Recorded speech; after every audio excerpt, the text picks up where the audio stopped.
क्या आप जानते हैं कि अंग्रेजों के खिलाफ लड़ाई लड़ने वाला पहला शख्स एक मुसलमान था। मुसलमानों ने ही भारत की आजादी के लिए सबसे पहले हथियार उठाए। अंग्रेजों भारत छोड़ो का नारा देने वाला शख्स भी एक मुसलमान था। मुंबई में पैदा होने वाले यूसुफ मेहर अली ने ही 1942 में सबसे पहले इस नारे का प्रयोग किया। साइमन गो बैक का नारा भी यूसुफ मेहर अली ने दिया था। बहुत कम लोग जानते हैं कि मुसलमानों ने ही असहयोग आंदोलन की शुरुआत की थी।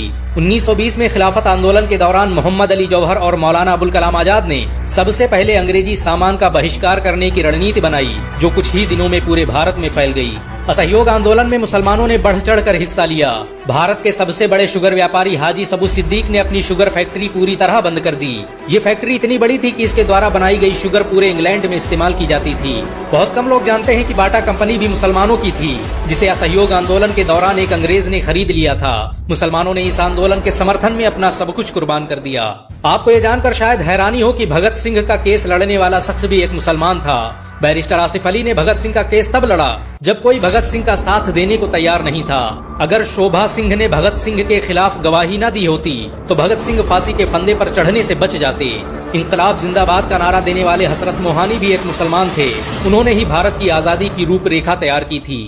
इतिहासकारों के मुताबिक 1857 में होने वाले विद्रोह में 50,000 से अधिक उलमाओं को फांसी दी गई और लाखों मुसलमान सरेआम कत्ल कर दिए गए। 1857 में दिल्ली से लेकर कलकत्ता की रोड पर कोई ऐसा पेड़ नहीं था जिस पर मुस्लिम उलमाओं की लाशें न टंगी हों। मुसलमानों ने ही भारत की आजादी के लिए पहली जंग लड़ी। मैसूर के सुल्तान हैदर अली और उसके बेटे टीपू भारत की आजादी के लिए शहीद होने वाले पहले शासक थे।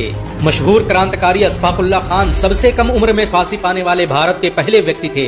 औरंगजेब के शासनकाल में अंग्रेज कभी भारत में दाखिल न हो सके। बहुत कम लोग जानते हैं कि जय हिंद का नारा एक मुसलमान आबिद हसन सफानी ने दिया था। ये नारा आज भी भारतीय सेना और शासकीय प्रणाली में सम्मान स्वरूप इस्तेमाल किया जाता है। तिरंगे का निर्माण करने वाली सुरैया तैयब जी भी एक मुसलमान थी। उन्होंने ही भारत के राष्ट्रीय ध्वज। आपको ये जानकर शायद हैरानी हो कि भारत का पहला राष्ट्रीय गीत अजीमुल्लाह खान ने ही लिखा था। बहुत कम लोग जानते हैं कि मौलाना कासिम नानोतवी ने दारुल उलूम देवबंद की स्थापना अंग्रेजों को भारत से निकालने के लिए की थी। इस मदरसे का मकसद देश में ऐसे नौजवानों को पैदा करना था जो भारत की आजादी में योगदान दे सकें। रेशमी रुमाल आंदोलन की शुरुआत करने वाले मौलाना महमूदुल हसन और मौलाना उबैदुल्लाह सिंधी दारुल उलूम देवबंद के ही छात्र थे।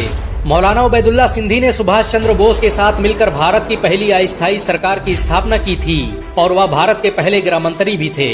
आपको ये जानकर शायद हैरानी हो कि मौलाना महमूदुल हसन ने ही 1920 में गांधी को महात्मा का लक़ब दिया। उनका ये नाम इतना मशहूर हुआ कि गांधी पूरी दुनिया में महात्मा गांधी के नाम से पुकारे जाने लगे।